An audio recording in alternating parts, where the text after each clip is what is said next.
Conta-se que em um mosteiro, bem na hora da meditação, naquela hora regular, onde se esperava a maior tranquilidade, o movimento e o momento mais calmo, tranquilo, bem na hora apareceu um gato.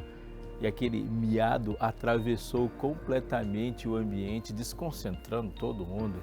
E naquele momento, alguém teve que pensar numa solução. E aí o monge foi designado para cuidar do gato lá fora. E ele foi, pegou o gato e começou a entreter o gato com água, com leite. E aquilo começou a ser regular na vida dele. No segundo dia, ele estava lá pronto, a postos para pegar o gato. No terceiro também, e agora ele tinha essa função já designada. Todos os dias ele era o mosteiro que cuidava do gato.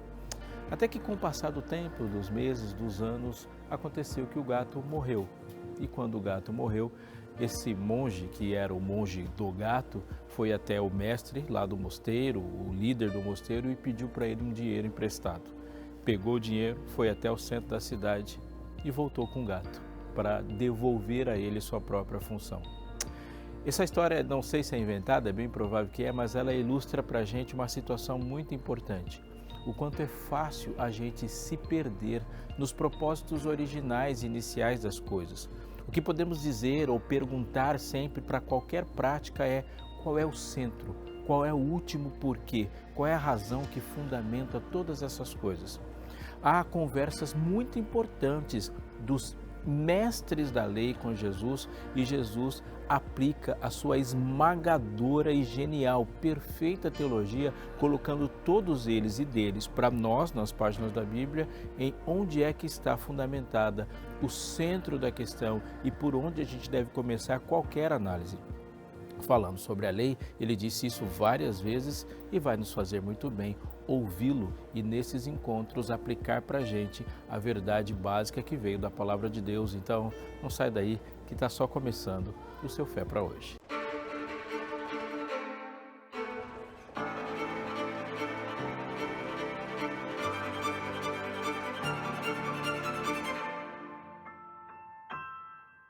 Estamos de volta, você viu como foi rapidinho? Mas nessa volta eu tenho para falar para você um recado, e um recado é muito importante, muito. A nossa vida é um desafio, viver é um desafio, e a gente está assim o tempo todo sendo confrontados com grandes temas, e não é só uma conversa que se tem à mesa.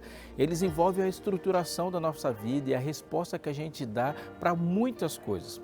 Pensando nisso e pensando que a gente precisa de respostas certeiras e precisa de um guia para estruturar, sim, ter uma lente para compreender o mundo e nós mesmos no mundo, é que a Novo Tempo entrega para os seus espectadores a revista Esperança. Ela fala de muitos temas. Se você assistindo aqui os programas, você vai perceber que a gente vai falar sobre educação financeira, por exemplo, e é muito importante e a gente precisa de um grau de certeza e de solidez para falar disso.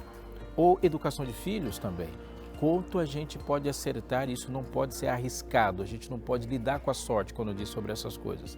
A verdade é que quando a gente faz uma leitura desse tempo, nós vamos vendo cada vez mais desafios chegando e cada vez precisamos mais informações. E quando eu falo de informação, agora já estou dizendo para você de revelação. É uma informação vinda do coração de Deus para a gente. Olha isso aqui, essa revista Esperança, Verdade para o Tempo do Fim, ela é um clássico e fala exatamente de grandes temas que estão na ordem do dia e que você não pode ficar de fora, ficando perdido, boiando enquanto tantas coisas e tantas pessoas estão dando tantas opiniões e elas não são inocentes. Sabe como é que ela chega até você? A informação primeira que eu te trago é que ela é totalmente gratuita. Sim, ela é parte de um projeto de fornecer para você uma bênção para o seu pensamento e que vai ser útil para toda a sua vida, conforme Paulo falou. Então, amigo, liga para a gente. Você pega esse telefone que está aqui aparecendo na sua tela, o fixo, você pode ligar da operadora que você quiser, vai falar com a gente, vai preencher um cadastro e só esperar o envio. O envio você também não paga. Você pode mandar uma mensagem também via celular, que o caminho também é o mesmo. Você vai falar via celular pelo WhatsApp, que é uma coisa que a gente usa muito hoje em dia, e da mesma forma também vai chegar para você a revista, ou pode optar por falar com a gente via site da Escola Bíblica. Você pode escolher do jeito que você quiser e aguarde que a revista chega até você e a esperança ressurge conforme a gente aprofunda num conhecimento de qualidade. Então liga com a gente, liga pra gente que eu estou esperando.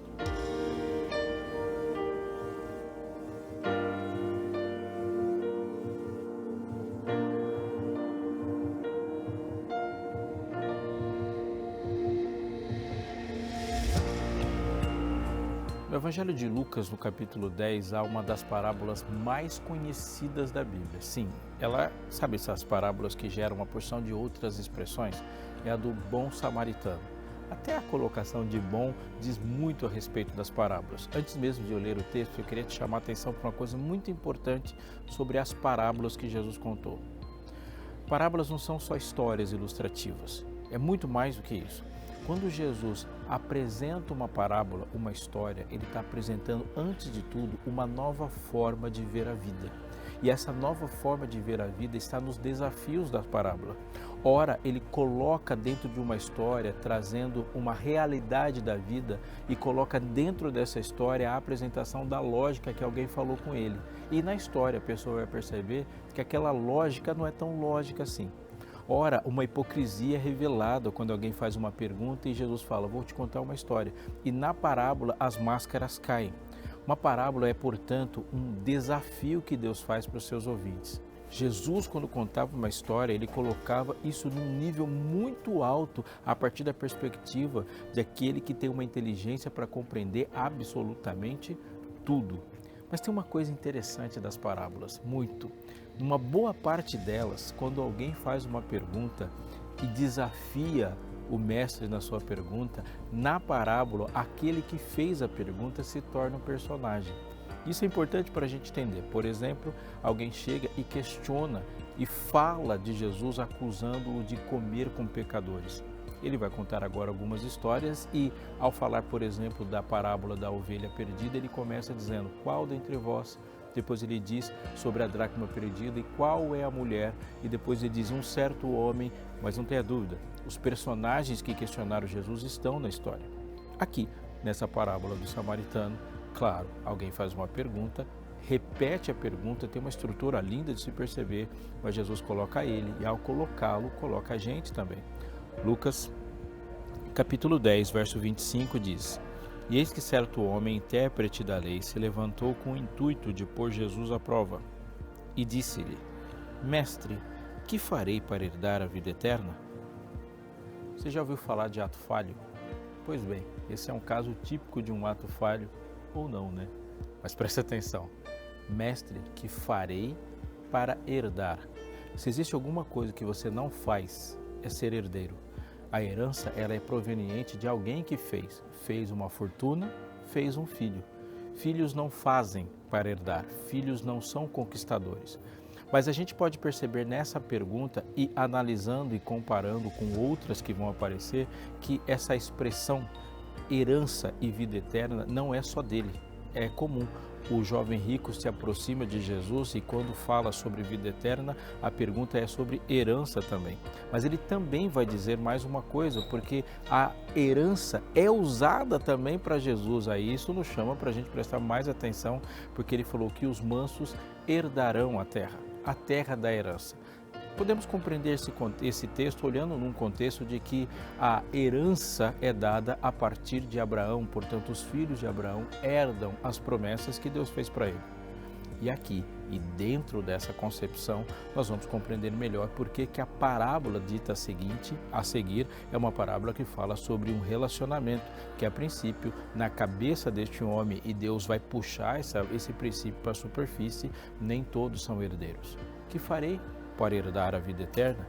E a resposta de Deus é uma resposta muito importante, porque ele vai falar do fundamento e onde a gente procura a essência do mandamento. Capítulo 10 do livro de Lucas, verso 26, então Jesus lhe perguntou, o que está escrito na lei, como interpretas?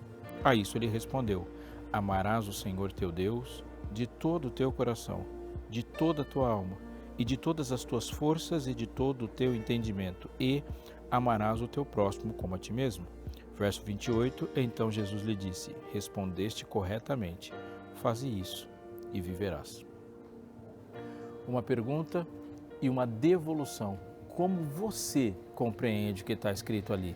E ele disse, olha, para mim, o centro, o que eu tenho que fazer é amar a Deus de todo o coração. E de todos, e os todos são uma lista, de toda a tua alma, com toda a sua força, com todo o seu entendimento. E parece-me que até ali esse não era o problema dele. Ele disse, amarás o teu próximo como a ti mesmo. a resposta em forma de pergunta de Jesus parece que deu uma desorientada naquele que se levantou para desafiá-lo. Ele disse, tá certo, faz isso e você vai viver. E a gente pode compreender aqui o viver como viver eternamente. Agora a gente compreende mais desse contexto quando a gente entende quem é essa pessoa que faz uma pergunta. Um mestre da lei.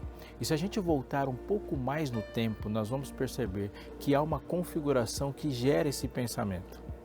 Há no livro de Deuteronômio capítulos inteiros, mas especificamente o capítulo 28 do livro de Deuteronômio, uma colocação de Deus falando com seu povo sobre os itens da aliança. A aliança é diferente de uma promessa. Se você não está familiarizado com isso, é bom que a gente para compreender a Bíblia e é bom esse exercício, se você quiser fazer, de mergulhar nos textos bíblicos e entender qual é a dinâmica da aliança, porque ali está a linha de pensamento que leva-nos à compreensão de todos os versículos do Antigo Testamento e do Novo também. Deus faz uma aliança com Adão e a partir de Adão há uma aliança com toda a humanidade. Deus faz uma aliança com Noé e a partir de Noé com toda a humanidade. E de Noé para frente há uma especificação, uma aliança que Deus faz com o seu povo a partir de Abraão. E as promessas a Abraão, as alianças feitas, os itens da aliança feita com Abraão, agora envolve a presença do povo de Deus na terra e o relacionamento que os outros povos vão ter com este povo, ora em oposição, ora com inserção. O que é importante disso? Promessas são dádivas e bênçãos incondicionais. Deus fez uma promessa e se responsabiliza de cumprir essa promessa. Uma aliança já é diferente. Uma aliança tem termos e nem tudo que ele disse que iria acontecer vai acontecer porque ele falou. Ela vai acontecer mediante uma resposta a essa aliança. Explicando melhor. A terra, que chamamos muitas vezes de terra prometida, ela é mais do que uma terra prometida, é uma terra prometida por meio de aliança. E ele fala e dá essa terra mediante muitos itens. A prosperidade deste povo nessa terra também é mediante aliança. Uma quebra de aliança significa que coloca a outra parte em desobrigação de cumprir a parte que ele tinha se colocado inicialmente. Se me fiz compreender, a realidade é a seguinte. Quando o povo chegou naquela terra que vai desde o grande rio do Egito até o Eufrates como aliança e ocupa aquele espaço que hoje nós chamamos de Cisjordânia, aquela terra, a posse da terra, ela está cheia de itens que eles tinham que fazer. E a desobediência aos mandamentos de Deus acarretaria, e dentre outras coisas, em ser desterrados. O livro de Deuteronômio, capítulo 28, fala sobre o que aconteceria com os seus filhos, o que aconteceria com suas posses, com a sua colheita, com o plantio, com a relação de chuva, com a relação de semeadura e tudo mais. Em última instância, podemos ousar dizer que se o povo de Israel quisesse viver como todos os outros povos da terra, adorando todos os outros deuses dos povos da terra, ou organizando a sua vida como todos os povos da terra organizam, eles sofreriam as coisas comumente que todas as outras pessoas sofrem numa circunstância como essa. A verdade é que eles fizeram isso. E aí, um dos itens da aliança, um dos dispositivos que poderíamos simplesmente chamar de maldição da aliança, ocorre quando eles, por exemplo, são levados para o cativeiro. Ao ir para o cativeiro, não há uma novidade ali. Os profetas tinham dito antes disso e o legislador Moisés, ao escrever o Pentateuco, falou sobre isso. E falou sobre as feras da terra, referindo-se aos povos que iriam invadir Israel. Quando a gente encontra, por exemplo, Gideão malhando trigo no lugar onde se pisa uvas, ele está sendo e fugindo de ser roubado o tempo todo, o que a gente está vendo ali é um verso completo da aliança dizendo que isso iria acontecer se eles tivessem abandonado o Senhor. Há um outro exemplo ainda que pode ser citado, que são os 3 anos e meio de completa seca por ocasião do governo de Acabe e a sua relação promíscua e devastadora para a adoração do povo com Jezabel. Aqueles 3 anos e meio sem chuva estão previstos. O que a gente pode também agora concluir sobre isso é que não houve nenhuma agrura que o povo viveu que Deus não tivesse previsto isso a partir da aliança. Ao voltar do cativeiro babilônico, aquele momento foi um momento de grande reflexão. E a reflexão, depois de um momento tão trágico, uma ferida que se abre no coração do povo é: por que fomos parar lá? por que fomos parar lá. E ao olhar para o texto bíblico e ver essa história trágica, cheia de erros e muitas falhas no caminho e acusações diante dos príncipes, da liderança, dos líderes religiosos e do povo em geral, eles começaram a criar mecanismos para que isso nunca mais acontecesse. O que aconteceu de fato depois disso, e a gente pode tentar definir assim, é que se criaram muitas leis para ajudar as pessoas a obedecer às leis. Agora volta um pouquinho. Uma lei, ela é, na estrutura do texto de Paulo, por exemplo, ela é uma organização didática para que a gente compreenda algo bem maior. Por exemplo, Paulo fala, eu não conheceria o pecado se a lei não dissesse o que é pecado. Eu não conheceria a cobiça se a lei não dissesse não cobiçarás. O que ele está dizendo é que nós aqui, a olho nu, não temos uma compreensão do fundamento sem que Deus nos ajude a compreender os fundamentos. É a lei que disse não cobiçarás e o dizer não cobiçarás me ajuda a compreender o que é cobiça ou me ajuda a identificar os sentimentos que estão aparecendo no meu coração e que não são bons. Deus fala disso muitas vezes, não só em Paulo, mas os autores do Novo Testamento falam muitas vezes sobre isso. João, por exemplo, fala que aquele que não ama não conhece a Deus, porque Deus é amor. Essa relação amor, Deus e Deus sendo amor vai ter uma conexão com a definição de lei, porque nesse mesmo texto ele diz que a lei é amar a Deus sobre todas as coisas. Mas amar a Deus sobre todas as coisas explicada na Torá vai ter uma porção de regras. Agora voltando um pouquinho para a gente fechar isso tudo que eu falei. A lei é sozinha como centro a revelação da vontade, do caráter de Deus. Deus é bom e na sua lei a bondade está em cada letra. Deus é justo e na sua lei a justiça dele está em cada letra. Se Deus fosse vingativo, certamente haveria um mandamento, seja vingativo.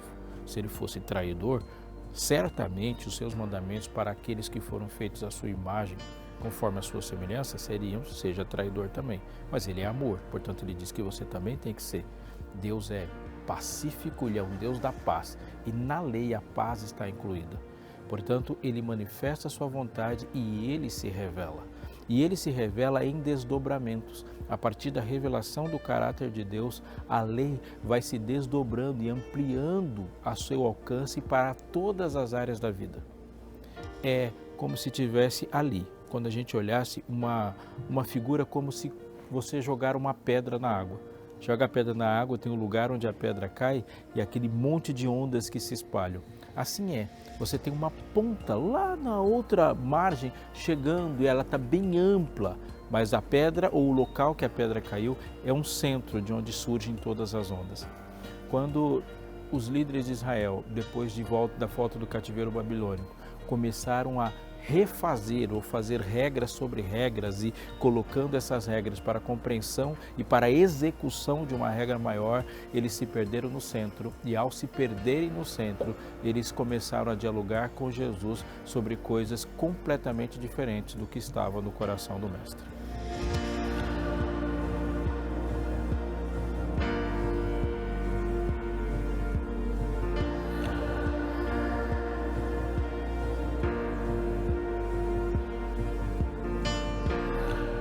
Se me amais, guardareis os meus mandamentos.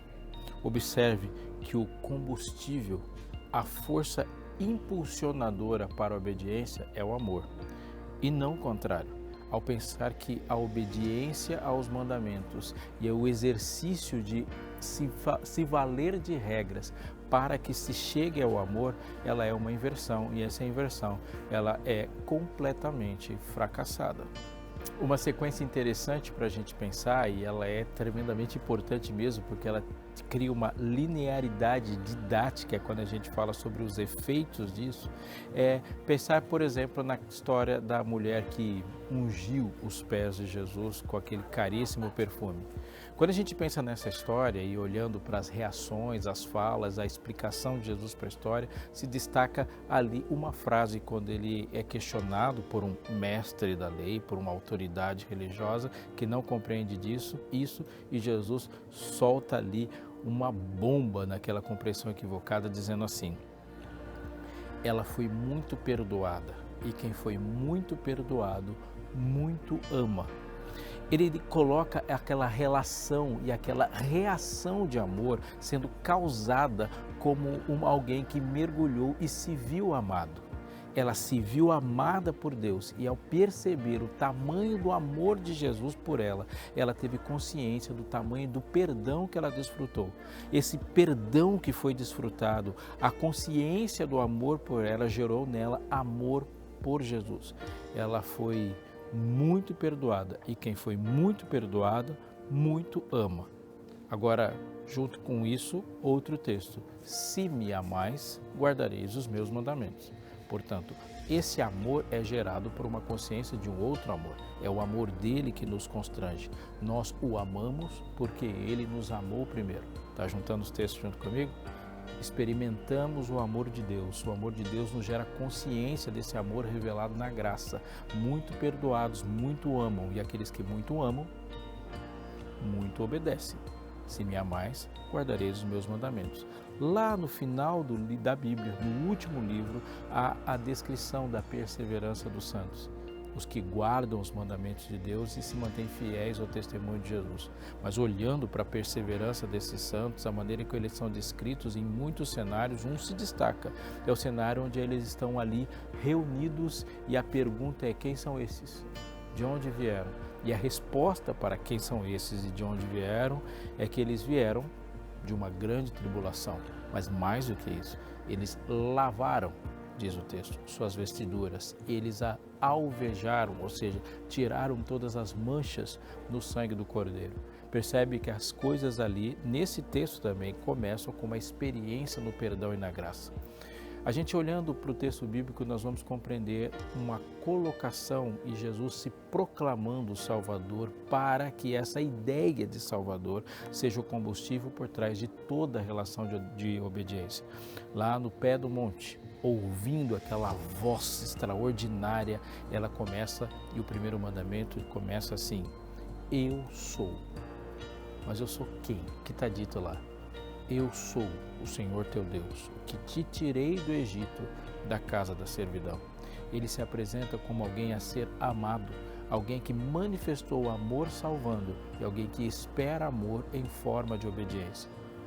Qual é o grande mandamento da lei? É a pergunta. Ou o que farei para herdar a vida eterna? A pátria eterna. A vida eterna é uma vida cheia de gente que ama profundamente. Essa herança eterna, ela é muito mais do que um prêmio que se recebe a partir de coisas que Deus vai dar, uma estrutura boa. Esse mundo da eternidade não é um mundo que se caracteriza por não ter boletos, não ter mosquito, não ter doença, não ter despedida, não ter choro, não ter namoro terminando, nem ter todas as coisas que nos irritam, que nos entristecem aqui. A base do mundo perfeito futuro é a legislação de um mundo perfeito futuro, e essa legislação se concentra em estar em um lugar onde absolutamente todas as pessoas te amam profundamente. Te amam de todo o coração, porque elas amam a Deus e obedecem a Deus que dizem para elas amarem você. Um amor profundo, um amor com respeito, um amor com dedicação, um amor como a si mesmo. Pense na sua presença em um lugar onde todas as pessoas têm esse tipo de ímpeto a seu respeito e você se sente bem em devolver esse ímpeto a absolutamente todas as pessoas também. O nome disso é paraíso.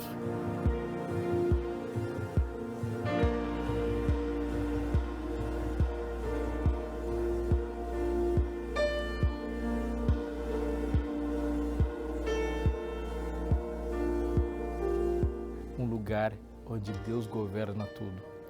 Isso é a base, o centro da lei. Quando as pessoas começam a criar mecanismos para o mecanismo e começam a navegar na última onda que a pedra gerou, o percurso é grande demais, como qualquer circunferência. A física vai nos explicar isso, a geometria vai nos explicar isso. Navegando na margem da lei, ela é grande demais, com muitos detalhes e absolutamente cansativa. Essa era a realidade daquele interlocutor, extremamente cansativo, e por não saber qual é o centro da mensagem, ele não sabia como aplicar ela. É por isso que Deus cria uma aplicação para ela quando ele fala: mas E quem é meu próximo? Se alguém estivesse assistindo dentro da mente de Deus ali, sabendo exatamente o que Jesus estava pensando ao dizer essa pergunta que é aparentemente surpreendente, quem é meu próximo, poderia dizer: oi, você não entendeu nada?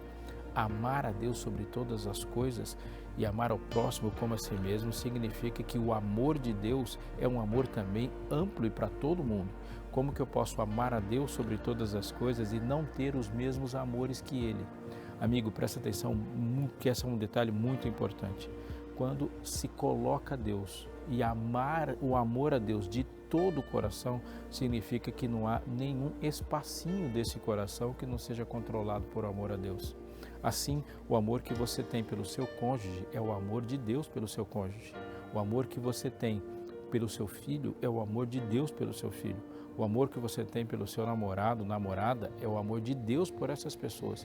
E se Deus veio, intercedeu, sofreu, morreu pelos seus inimigos ou morreu por nós quando nós éramos ainda inimigos, é óbvio que você também ama o inimigo. Se Deus ama o samaritano e o meu coração é entregue para Ele para ser o espaço completado inteiramente por esse amor, eu tenho que amar samaritanos também, ou aqueles que ocupam esse espaço na nossa vida hoje, que são samaritanos modernos, para aqueles judeus modernos que estão escolhendo como se fossem depositários do amor de Deus, que podem dizer quem deve ser amado ou não. Não amar o samaritano ali na história que vai se desdobrar é gerar para as pessoas a compreensão, e essa era a compreensão dele, de que Deus também não os amava. Voltando para o começo da história, quando Deus é compreendido da maneira como Ele é compreendido e Ele entende o que é próximo, o que é amor e o que é herança, está uma coisa ali que Deus vai explicar nos próximos versículos em Jesus. É que se eu sou herdeiro, eu tenho um pai. E se eu tenho um pai, é Ele, obviamente, que determina quem são os herdeiros. E se eu posso chamar o pai de pai nosso, eu estou admitindo que a herança não é minha. A herança é de todos os filhos dele. Quais são eles? Quais são as suas nacionalidades, suas cores, formas de jeito e expressões?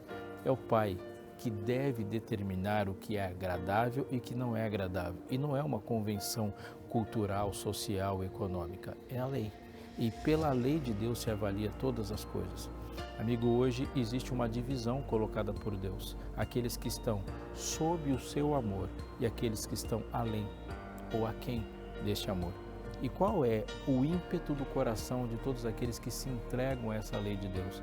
Falar de maneira que todos aqueles que estão fora do amor de Deus entrem no amor de Deus e entrem para viver e compor esse mundo de obediência onde somente Deus é glorificado.